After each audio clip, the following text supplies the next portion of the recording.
And welcome to the live review. Chelsea 1, Crystal Palace 1, and a frustrating game. A very, very frustrating game. A very unnecessarily frustrating game.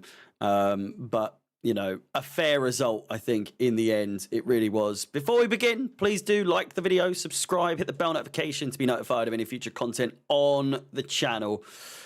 We are well and truly on our route, on the way to 10,000 subscribers on this fantastic channel, the best channel. You know, there's no channel like it.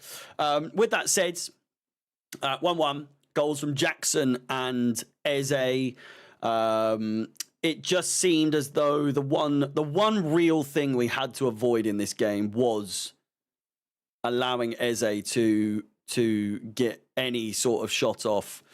You know, they're without Elise now. They've got Mateta still, but they're sorely missing Elise so far in this season. You would think they have not won a game this season so far. In fact, they've lost their first 2 games this season against Brentford and West Ham, I believe. 2-1 against Brentford on the opening day and then 2-0 against West Ham at home, I might add.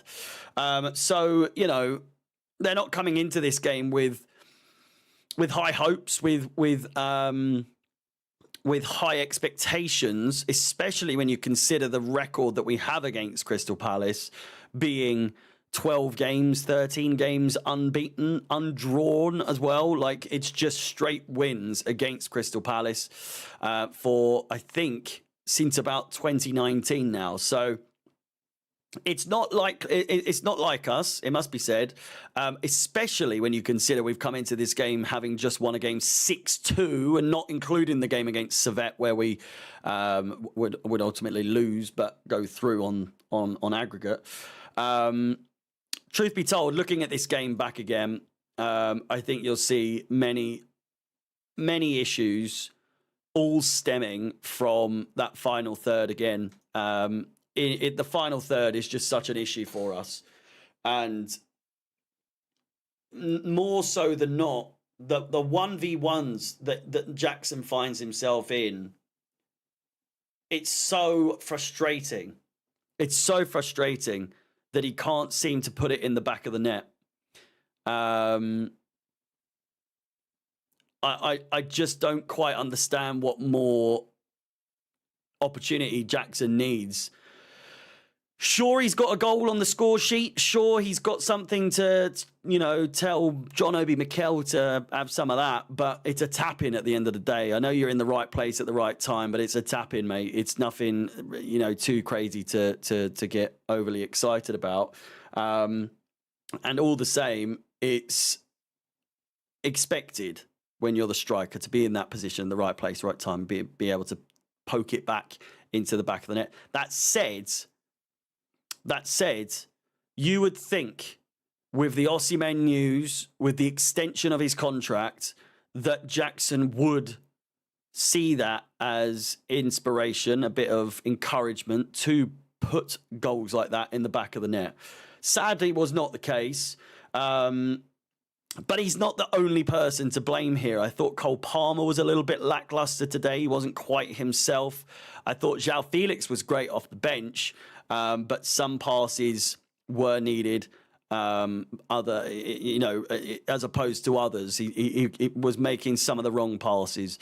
I thought Nkunku as well, very annoying in that final third, getting to the byline, cross the ball, pass the ball. That's all I'm asking you to do, is just release the ball sooner, I think is the main thing I've taken from this, is that we can't finish our dinner to save our life. But it's also that releasing the ball, just release the ball sooner. So many passes where you just think, like, on any part of the pitch, the ball just needs to be played quicker. Release the ball faster. That's all that is needed in order to really, really up the level of our quality of play. to a level, not the next level, but to a better level than what it currently is. It just seems like everyone's kind of on their soles. They're on their heels rather. They're not on their toes like they should be. They're not releasing the ball as quickly as they should be. They're not looking up and finding that pass in the box when they should be. They're not shooting when they should be. It's just so repetitive. It's so just the same thing over and over and over again of like, it's such an easy fix. It's such an easy fix. And Blake's just said it's another season of disappointment ahead of us. If we continue to play like that against teams like Palace, who, fuck Palace, we should be beating them. We've beaten them 13 games in a row or whatever it was. And I know this is a bit different. They're without Elise. I know Glasner's doing a bit of a madness for them. He hasn't really done too well to start the season off, but it's just so predictable that we come into this game. And again, I'll put my hands up. I shouldn't be confident about games in the future. Anytime I wake up and I'm like, it's ladies and gentlemen, it's match day. Just thinking of N'Golo Conte. When I wake up in the morning, I'm there in my bed thinking, we're on to a winner today. We're on to a winner. It's a guaranteed winner. There is no such thing as a guaranteed winner with Chelsea Football Club, ladies and gentlemen. I hate to break it to you, but those days are gone. Those days are long, long gone. So when you wake up and you have your glass of milk or you have your tea, I don't drink milk. I don't know why I said glass of milk, but when you have your coffee or your tea in the morning and have a bagel or your scrambled egg on toast and you're thinking, oh, fucking come on, we're gonna win today. This is gonna fucking do my weekend in right. We're gonna finish on a high. Fuck no, that's not how Chelsea Football Club does it. We love to put a spanner in the works where there is no spanner to be put in. We always find a way to fuck it. I'm not even angry. It's so expected at this point when we just do so well, build a bit of momentum. And I know we lost against Servette, but that was just such an anomaly at this time. That's just not even relevant to the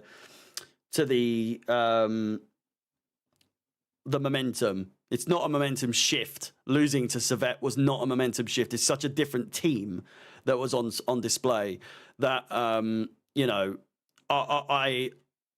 you really do have to look at the Wolves game as the game to come into this and think, fuck me, 6-2 against Wolves. What was the score the other day? Yesterday, rather, between Wolves and 1-1. So they drew against Forest. Forest's opening fixtures included a win against Southampton, a draw against Bournemouth, and now that so they're unbeaten. Decent result for Wolves. I'm really struggling to understand how we haven't put that game to bed sooner, or at all, rather, other than capitulation, a lack of experience, really poor management from Maresca, I would say, to not bring Nkunku on sooner. I don't really know what's going on with Nkunku to begin with, but the fact that you bring on Mudryk first, what the fuck is that all about? I don't understand. What's going on there?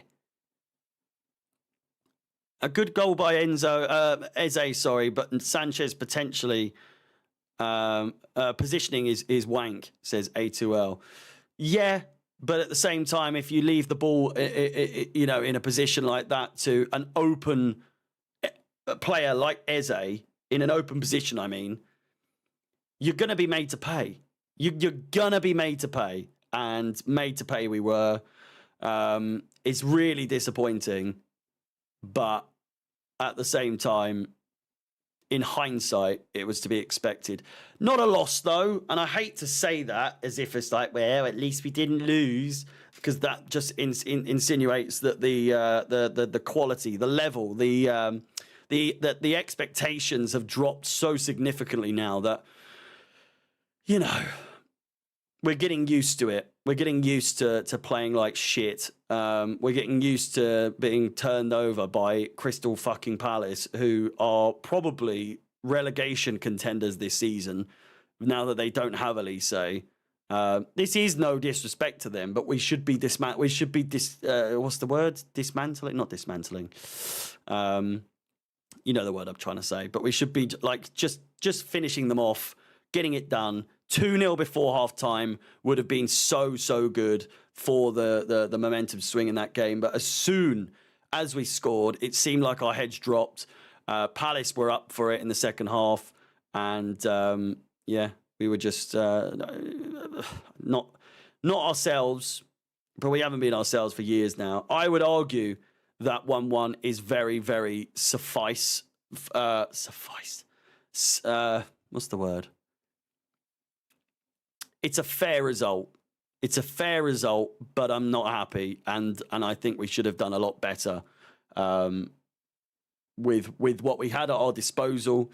I thought João Felix was really good in coming into the game, but again, if I'm not mistaken, when did he come on? João Felix, 58th minute, should have realistically been on from the second half. I think the second half was a great place for a substitution should have been made earlier, is what I'm trying to say.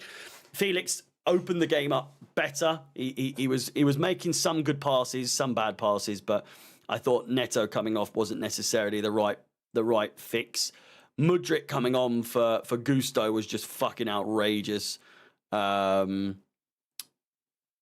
yeah, I know Felix didn't do too much, but like on the ball, at least he was moving right. I don't know. He did more than fucking Mudryk did again. But then, Mudryk only got 15 minutes, so I can't have a go at him too much, I don't think. And then Nkunku coming on with 4 minutes to play is just outrageous. It's ludicrous.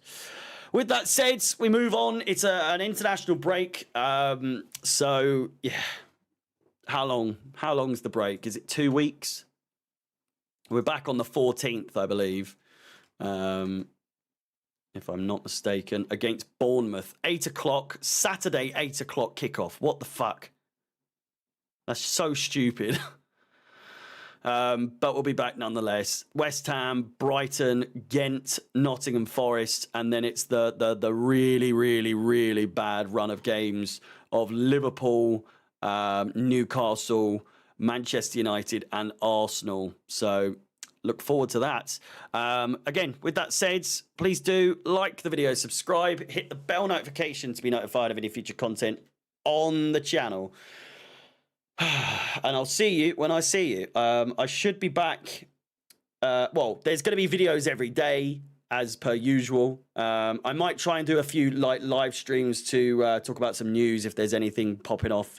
But otherwise, I'll be live quite a few times on Twitch, twitch.tv/HarryCFXI. The link is somewhere on my channel. I'll be doing some gaming streams just to sort of chill between now and Bournemouth's game. But again, you can catch me on playback.tv/Alex Goldberg. I'll be there with Alex throughout the next 2 weeks as normal. But yeah, stay safe. All the best. Goodbye. My name is Harry, up the Chills, and peace.